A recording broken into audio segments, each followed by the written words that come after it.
a lot of people over time have been found to lack financial discipline. We'll be talking about things you can do that will help your financial discipline and will also help you manage your funds. But we're going to focus on just 3 things that you can do to help you. The first one is creating a budget. What is a budget?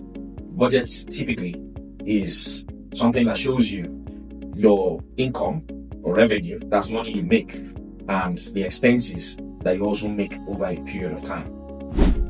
Now, this is very critical because a lot of people sometimes say things like, I've collected my salary, I don't know where the money went to. Or on the 4th day of the new month, they're saying their salaries are finished.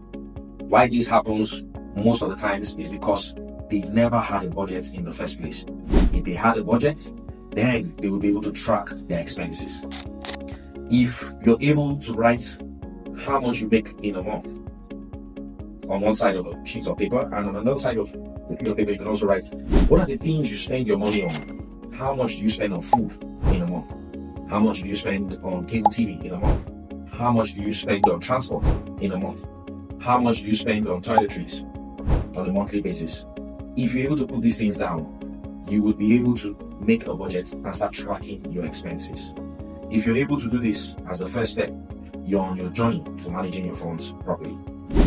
The second thing you also need to do is learn to start putting money that you don't need immediately aside. Now, this is one thing I personally do, and it helps to cut away impulse buying.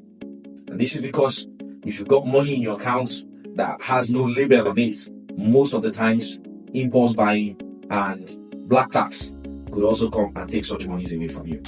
So what is black tax? Black tax is basically the monies you get asked by friends and family on a monthly basis, on a weekly basis, or as often as they ask you for money. We all know that in Africa, somebody is always calling from somewhere to say something has happened. This is actually what some people have coined out to be called black tax.